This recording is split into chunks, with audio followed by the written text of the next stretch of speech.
We get started by just doing some quick introductions, just grab a line and introduce yourself and Is this thing on? Yeah, we're good. What's up, everybody? Cherry Thomas, I'm with T-Mobile. This is quite the production that June and team have been putting on over here, so thank you. It could be a little bit more green though, right? What do you think? Yeah, I'll just give you a quick back of the book. So, I this role over here changed about like 7 days ago. But I was overseeing retail media networks and digital out of home inside of our advertising division inside of T-Mobile. I came there through the acquisition of my company, which was called Octopus Interactive. Any of you have been in an Uber and seen a screen where you can play games and win prizes? We had started that. That's now part of the T-Mobile family. And as of about a week ago, I'm now overseeing global brand partnerships inside of T-Mobile Advertising Solutions. And I think I'm going to intern with June because these partnerships with Labubu and Shaquille O'Neal signing things, I think I got to get some pro tips from you. But excited to be here and looking forward to the dialogue. I'm Kyle Kane. I'm the founder of OnSpark. You'll see Deal Room back here. Deal Room is a community of AI-powered brand partnerships. We represent brands like Katy Perry, Miley Cyrus, Rihanna. We connect them to brands like Samsung, Montblanc, Piaget. And largely, we drive each year about $2 billion in brand revenue through strategic partnerships. Good evening. My name is Joseph DeSimone. I'm local. I'm originally from New York. Been out here 35 years. My founding company was First Federal Realty, which was started in 1996. I did a lot of commercial development, building over 100 buildings here in southern Nevada. Most recently, I acquired 2 casinos and built 2 hotels, and acquired another. And we're very active in the gaming orbit and the hospitality orbit. I'm looking forward to the panel discussion. Hi, Court Shannon. I head up the media and advertising division for TouchTunes Media Network 2.0. For those of you who don't know who TouchTunes is, we have 50,000 locations that are basically digital music jukeboxes that also have content and advertising as a piece of the overall platform. We also own the largest soft tip electronic dart company in the world called Bullshooter, which is another 25,000 locations with screens on it. So we've been building a very diversified media network. We have mobile apps, and we've been working on partnerships with people like June and Charger So we're really excited about that and doing innovative stuff on multiple platforms in the digital owned space across the board. Thanks. Cool. Well, the goal today is really just go through sort of the future of digital at home, smart venues, just a quick background on me. I'm a 20-year media veteran. So the past 10 years really focusing on digital at home and different medical facilities and other types of venues. This is the evolution of screen really changing our first of all the screen. Now, what does that screen bring to the venue, to the customers, to advertising, and how do we really maximize the value of the screen actually brings? So the opening questions just now. When you hear the phrase smart venue, what's the most misunderstood assumption people still make about it? Yeah, sure. I'm happy to dive into that. I think as it relates to digital out of home, I mean, now is the time. This sector is growing tremendously, primarily because the cost of screens have come down tremendously over the past 10 years. And Peter and I were talking about this earlier. But then also the connectivity, which makes everything smart. But I think one of the misconceptions is, at least in my opinion, is that if just putting a screen in a venue doesn't really answer the advertiser's desires, you need to really let them know, did the register ring? And so one of the things we're very bullish on are screens inside of retail locations. And when we do those partnerships, we make sure not only do we serve an impression, but we can also track the POS data. So did the register ring? Did this share of voice actually increase same store sales velocity? And so one of the misconceptions is just having a screen in a venue. That doesn't cut it. You kind of need to make sure that you can close the loop for the buyer or the advertiser in this case. And we've been able to do that very tremendously successfully in our 11,000 stores across the nation, and now we're doing that for third-party retailers. And that's one of the biggest things is obviously the connectivity. Does it get upstream, downstream data? That's table stakes. But more importantly is, can it actually follow the transaction, much like online transactions are happening there. So but interested in the group as well. I can follow up on that a little bit. Being brick and mortar, I think a long time ago in my own business, I learned that you get paid or your value is determined more on what you control than what you do. And never has that become more evident with the artificial intelligence world. And it's important. When I first met Jen, I told her I don't know how to do a spreadsheet, which might be amazing to people, but I know how the spreadsheet works. So I don't know how to create artificial intelligence, but I'm hoping to learn more and more about how it works, and then parlay that into how I control and not do, which is consistent with the message today. I think that one of the things that we're seeing is that there's a transition from people isolating with just their phones and not socially engaging, and now they're moving to socially engage in public and in places that they join and visit. We're able to see that journey from start to finish. So we see it on the mobile app before they actually go to a location. They're looking at locations. They're looking at what kind of location it is. Does it specialize in country music? Is it hard rock? Whatever it may be. We then see the play data that goes along with that. We have huge engagement times that we can measure. On average, we have 35-minute engagements for every visit out of a 2-hour visit. And then we were able to marry that data back with some transactions that happen in the retail space as well, where you basically could see, hey, we work with Nielsen on this, where you can see a particular campaign was done. I'll just make one up. Let's say it was Corona, and then you could see actually what happened transactionally within that. We also are seeing people wanting to align themselves with music and entertainment. So someone might say, hey, look, I really want to affiliate my brand with Jelly Roll or something like that. And we can do that where they can sponsor actual playlists. And we kind of have a unique network that's not made up of a bunch of ad pods, but is made up of individual ad segments that happen once every 2 minutes, so they own 100% of the experience. So there's a lot that's going on that is translating into where you can take smart data and smart screens and correlate that to an experience that's a social engagement. I love that because you kind of touched on the top of funnel, like knowing what this person is about, like before entering the venue, and combined with what I was mentioning, which is the bottom funnel, right? And that's true smarts. Is like, hey, you can track this all the way from about to go into a venue. What did you do in the venue? How did that impact the business owner at that venue? And creating that full 360. Back to you, Sharon. Nailed it. And it's not here because it's in Chinese. So he's pulling it. Mandarin. The evolution of phone charging has really sort of gone from a simple plug into a wall to, the stations and the beginning, like, now you see here today, I'll get the product about. I just want to see how you sort of see the evolution of phone charging going, and how does 5G fit? Look, I've followed this for quite some time. That's why I've been a big fan of June and the team, because there's a true chicken and the egg problem here to solve.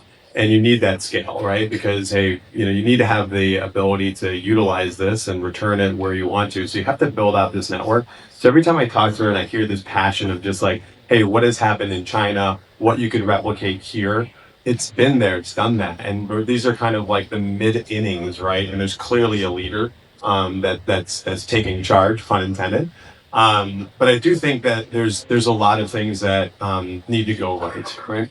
Like you guys have a B2B and B2C type of offering. And so that's a lot of work, right? Everything you're seeing over here, like you have to have a message that goes to the business owner, the small business owner, and then you need to have your outward facing brand that goes to the consumer. Obviously, you guys got sweet swag and you got a great style just from the second we walked in here. So you're nailing it on the consumer side. And then the AI talk, I think, is fantastic on like, hey, how do we make these small business owners generate revenue? Kind of like your Uber example. And I never really thought about it that way. And that was really eye-opening to see like, wow, this could be a workhorse for you. And this can, you saw a photo of a young kid, I think might have been 10 years old. And I think 8 years old. Is an 8-year-old kid who has a Charger Go-Go station who set it up and is making money. And I mean, that if that doesn't say it all, that's the end sentence kind of exclamation point right there. And so now it's just a little bit about getting that word of mouth out, and I think this is a great opportunity for that. So, look, many have tried. I don't think that there's been like a clear, oh, this is the absolute winner here. And I think the more and more we're seeing one brand, one company to be loyal to, the easier it is for all stakeholders, right? It's better for the business, it's better for the consumer, it's better for Charger Go. And so I think this is a winner take all type opportunity, and I'm excited to see what inning 8, 9 look like, because it's been pretty exciting in the early innings here. I think you want me to comment? Sure. Okay. So for us, charging is critical. It's a critical piece of the overall business. We have 20 million people that use the TouchTunes app. They use that to drive revenue for our business. The actual charging piece of it is obviously critical. They can't go down. I've done in the field research myself, albeit anecdotal a little bit, where I've gone to venues and talked to the general managers or the managers of individual locations and said, hey, is charging phones an irritant for you? And it is, because people walk up, they want to plug it in behind the bar, then they're responsible for the device, etc. So it's a key part of what we're looking at across the board. And it also touches on the journey piece of it as well. If we're touching people before they go with the phone, then while they're there with their music experience, we also want to be able to engage them in the screens that are on the Charger Go devices as well, because it's a key part of their experience, and we want to keep those phones charged. I'll follow up on that. I think with Charger Go, what's interesting is the opportunity for horizontal development of the business model and vertical development of the business model, so that we could achieve many revenue, or June could achieve many revenue centers along the way, like the micro to put the kiosk in our hotels and casinos is a no-brainer. It's a revenue center that wasn't producing before. It's a win-win situation. It's got positive future utilization, and it fits right into like June said earlier, it fits right into the scale of AI in a unique way. Just to touch on that too, in terms of venue owner, how do you feel about you see sort of data from through in terms of just wall time? Do you get the theater kind of previously we have to balance handles in your charge and let it go, and I think it's not canon, but it gets into the call.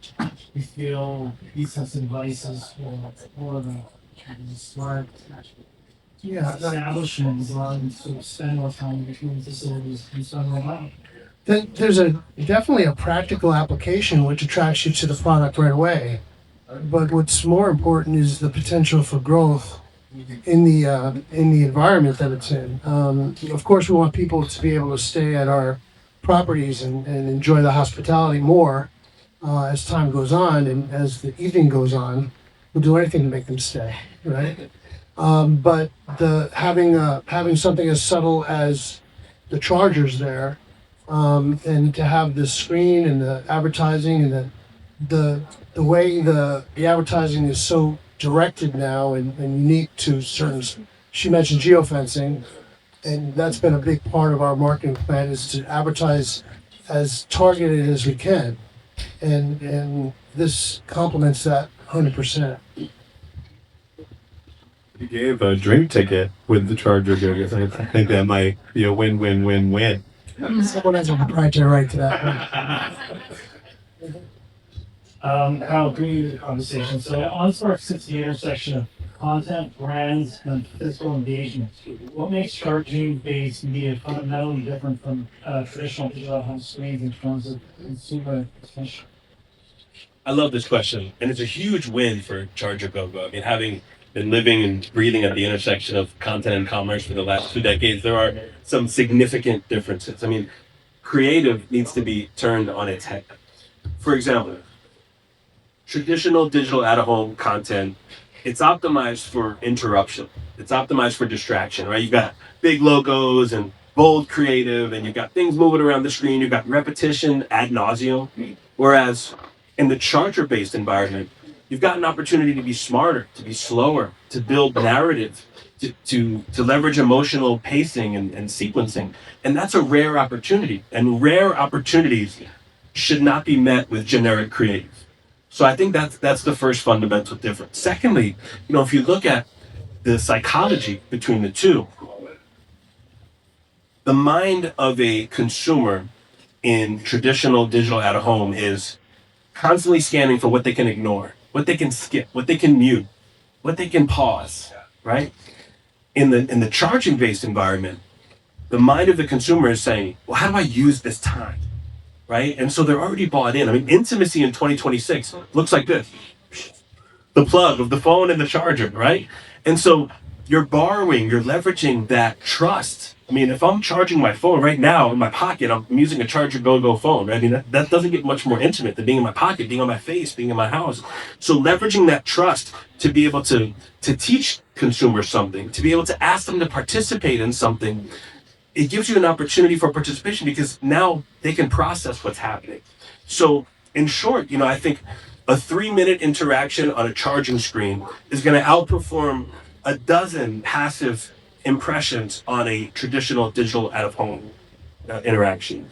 And to summarize, I would say digital out of home is renting eyeballs, whereas charger based medium is earning mind share.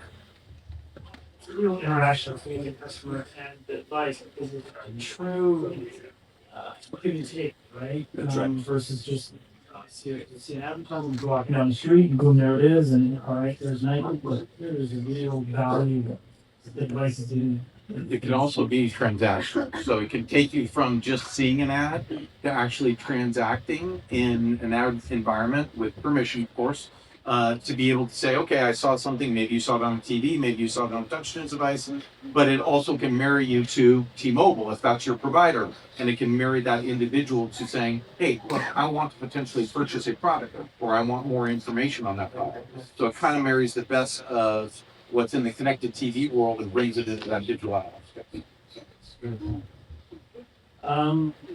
Scott, I just wanted to get back to you in terms of the, touchscreens is very similar in trying to go if you're bringing a menu to them.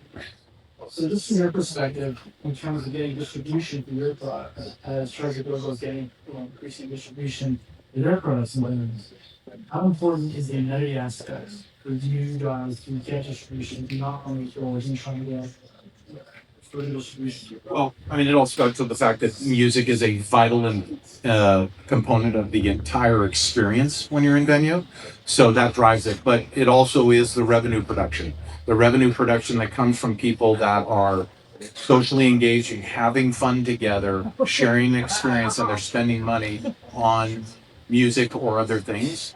So both those component parts go together, David. When you look at them, you have the money making component. You also have the fact that it enhances the overall experience. Did anybody card him? And then just to follow up on that, Court, from an advertiser perspective, you're engaging with advertisers. How does it affect, the amount of conversation on those advertisers and yet then you're sharing this draw into their offers essentially? The fact that you can sort of present from, hey, look at how many terminology you guys use, but that's music rentals or music plays we've given, therefore we can justify A, the audience, and B, so that interaction with the music is going and engage jukebox and from your job boards, say, hey, look, these people are really interacting, this is where your ad dollars should go.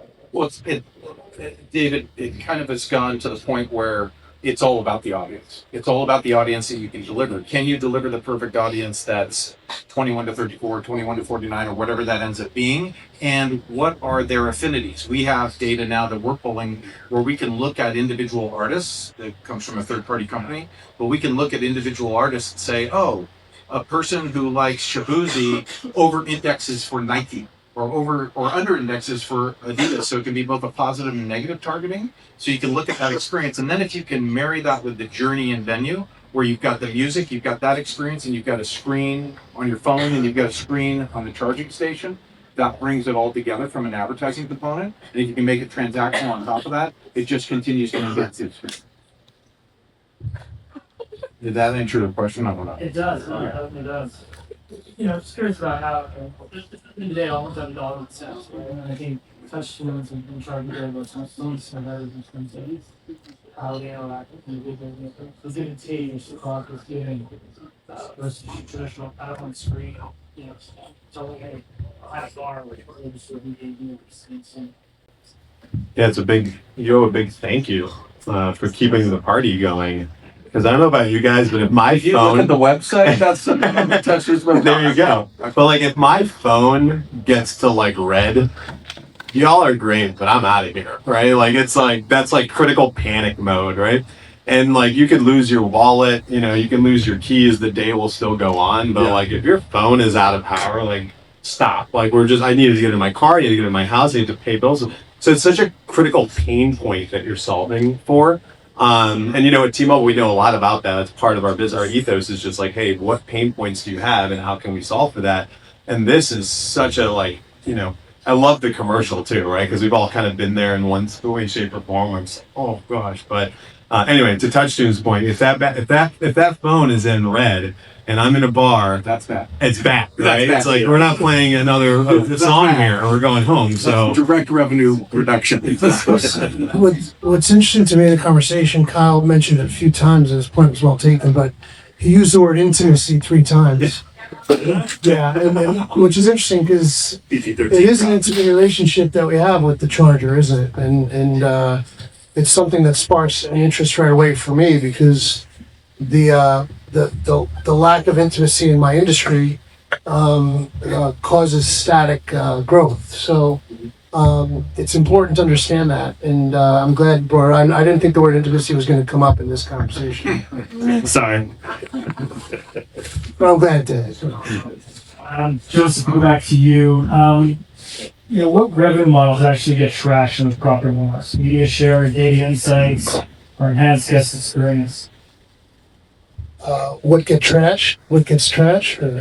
What gets question? What gets traction? Traction. Oh, trash. It's like trash. Everything gets trash. I think in my industry and most brick and mortar industries, simplicity but effectiveness is important. I recently had an anecdote here, but I was thinking of going to an Alanis Morissette concert. Hadn't said anything, hadn't touched anything, hadn't printed anything, and it was advertised to me on my Facebook feed, I think.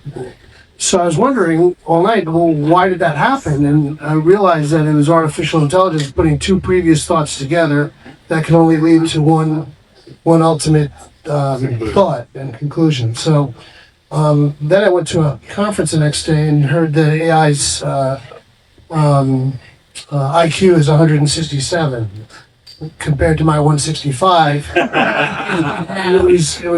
It's impressive. We can't fight it. We have to engage it, and this is a vehicle by which to do so. Cool. We only have a few minutes left, but we'll finish with some a little more broad questions or insightful questions, I guess. But in your opinion, what becomes obsolete first in today's digital home model?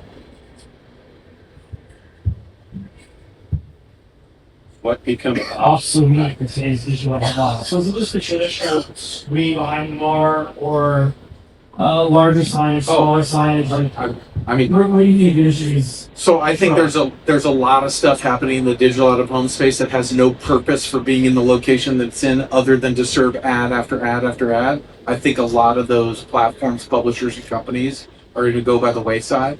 A T-Mobile platform has a very distinct purpose. A TouchTunes platform has a very distinct purpose. A Charger GoGo platform has a very distinct purpose. I think that we're going to see some of those tangential ones that are not really delivering any value to the consumer or even the owner of the particular venue go by the wayside, in my opinion. I don't want to call anybody out, but somebody can imagine what goes on. Those people fall to the wayside already. Yeah. I would just say, we talked a lot about these smart screens, but part of that is also having the programmatic tech stack enabled. We recently acquired a company called Vistar Media. And, one of the things that we're seeing is that, like, if you have a screen and the screen is not connected to demand, but folks that have hands on keyboard looking to buy an ad somewhere, then it's just, you're basically saying I'm closed for business, right? And so to answer your question, I think it'd be like folks who have created a digital out of home network but haven't connected all of the the SSP pipings the right way. It's dead. You're just relying on Johnny knocking on the door ad sales as opposed to AI machines, media planners being able to see that you're open for business. So that's one thing is just the programmatic capabilities need to be enabled just to let folks know you're open for business. As the owner of Vistar, how do you feel? How quickly do you feel the programmatic landscape is going to take over versus direct sales, and how important is direct sales still in this environment? I mean, I think when you think of the buyers, right? Buyers want an easy button. If you tell a buyer, hey, you want to let people know about this new Wendy's breakfast sandwich, and you're making them build a rocket in order to market it, they're not going to do it. But if you just say, hey, you go over here, you select your audiences, you select what DMAs you want, you select what stream formats you want, and you click a button and boom, it's live. That's the easy button that folks want. And we're seeing that trend continue to rise. I mean, programmatic spend has just been continuing to grow and grow and grow and grow. And yes, you're always going to have your 100% share of voice, showstoppers, big format, Piccadilly Circuit. You're going to have those. Like those are spectaculars. They're very important, and we get that. But for everything else, why not be able to transact via computer and know that, oh, this is a screen, in Chicago, it's in the West Loop, it's in front of this type of audience and so forth, and be able to just click a button and get your message out there. And so to answer your question, publisher sides are connecting to the SSP because they realize like this is like table stakes just to be competitive in the space. But what we're seeing more and more of is agencies saying, getting hands on keyboard to basically say on the demand side, the DSP side, saying this is how I want to buy. I want my reporting to look like this. I want my charts and impressions and measurement to look like this. So, it's kind of important just to make things easy for both the publisher side, but then also the ad side. We're seeing brands, David, that do it synergistically. So our programmatic business is growing rapidly. I mean, obviously we do a lot of business with Vistar, but we're seeing like McDonald's did a large campaign on the bringing back the snack wrap. So it started with a very large direct campaign that had certain elements that were priorities to them. And then it continued in the programmatic space. And I think we're seeing the marriage of those two with programmatic guaranteed coming in 2026, where it's a little bit direct and it's a little bit programmatic, because not everything is always available in a lot of platforms solely programmatically. You definitely can get the reach there, but when you want to go beyond that and you want to really deliver more audience metrics, you marry the two of those together.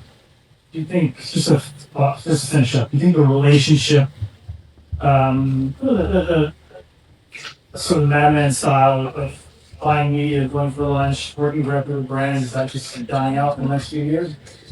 No, I mean, I think there's still the art of creating a story, storytelling, getting folks to buy into it. It's just, it doesn't have to be challenging, right? So McDonald's, what was it, a Crunch Wrap or a Snack Wrap, right? Do you think McDonald's wants to call 58 different publishers and make 58 different insertion orders and say, hey, do you got a sign in this? No, they want to get onto a computer, their agency, get on the computer, click a button and bang. Yep. And so it's just more of the execution layer. But still, somebody's going to, have to, talk about the creative storytelling around it.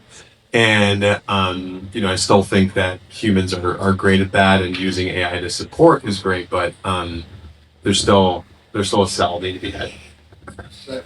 Well, that concludes everybody. Thank you so much for joining us. And, Thank you, Dave.